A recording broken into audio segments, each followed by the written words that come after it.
Togo, déclaration des biens et lutte contre l'enrichissement illicite. Les autorités togolaises regrettent-elles l'article 145 de la Constitution, publié le 13 février 2023 par Miadjo? L'enrichissement illicite n'est pas consubstantiel au Togo. Nombreux sont les pays qui cherchent les voies et moyens pour l'endiguer. L'une des voies de lutte est la déclaration des biens et avoirs avant et après la prise de fonction pour certains postes de responsabilité. Mais si l'article 145 de la loi fondamentale a consacré ce moyen de prévention, il apparaît comme si, contraintes de respecter les textes qu'elles se sont donnés, les autorités togolaises regrettaient de s'être mis la corde au cou. Et pourtant, que de modifications la loi portant déclaration des biens et avoirs a subi, tant et si régulièrement qu'on s'est demandé si le jeu valait encore la chandelle. Mais les hésitations des uns mêlées à la frilosité des autres confortent la thèse selon laquelle la déclaration des biens y avoirs fait trembler. Les textes précisent bien que les fiches dûment remplies seront sous bonne garde et éloignées des regards indiscrets.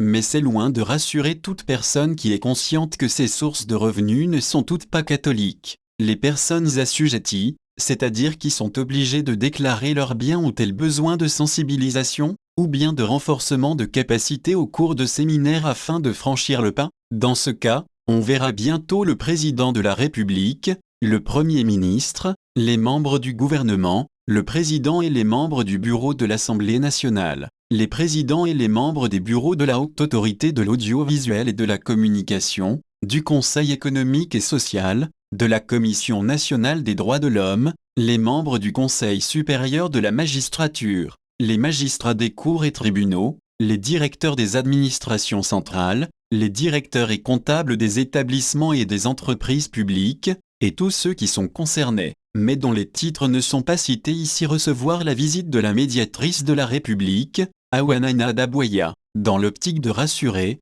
de faire baisser des niveaux d'adrénaline chez ceux-là qui peuvent se reprocher des choses. Se reprocher des choses ne veut pas dire que la médiatrice demandera de compte à un assujetti, encore moins des explications sur la provenance de l'insolente richesse de certains. Mais alors, pourquoi depuis que cette affaire de déclaration des biens et avoirs est mise sur les rails, ceux qui devraient donner l'exemple brillent-ils par leur silence? La lutte contre l'enrichissement illicite mise à mal en considérant les propos tenus par Forg Nassingbe le 26 avril 2012 au sujet de l'accaparement des richesses du pays par une minorité. Il devrait être le premier à montrer la voie désormais que l'occasion lui est offerte d'être informé sur tous ses collaborateurs quant à leur possession au début et à la fin d'une prise de fonction. La déclaration des biens devrait constituer une épée de Damoclès au-dessus des têtes de tous les fonctionnaires assujettis. Mais en ignorant de donner le premier coup de pioche, il fait passer un mauvais message, et ce n'est pas nouveau. Plutôt que de décider de la mise en place de la Haute Cour de justice, seule institution capable de connaître les délits commis par certains des assujettis, le chef de l'État a plutôt opté pour une solution de seconde main,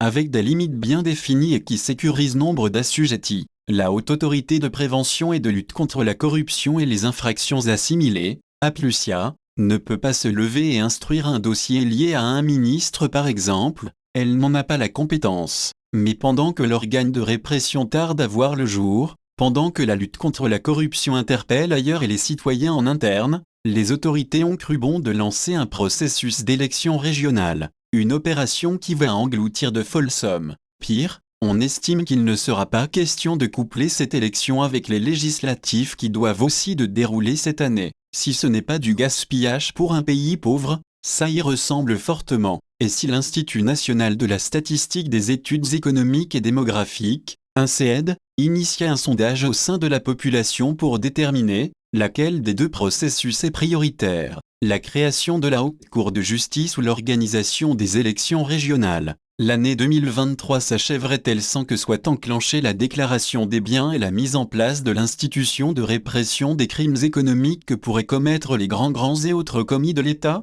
En rappel, l'article 145 dispose, le président de la République, le Premier ministre, les membres du gouvernement, le président et les membres du bureau de l'Assemblée nationale et du Sénat, les présidents et les membres des bureaux de la Haute Autorité de l'audiovisuel et de la communication, du Conseil économique et social, de la Commission nationale des droits de l'homme, les membres du Conseil supérieur de la magistrature, les magistrats des cours et tribunaux, les directeurs des administrations centrales, les directeurs et comptables des établissements et des entreprises publiques, doivent faire, devant le médiateur de la République, une déclaration de leurs biens et avoirs, au début et à la fin de leur mandat ou de leur fonction. Une loi organique détermine les conditions de mise en œuvre de la présente disposition ainsi que les autres personnes et autorités assujetties. Elle précise l'organe qui reçoit la déclaration des biens et avoirs du médiateur de la République, au début et à la fin de sa fonction. Gotsonka.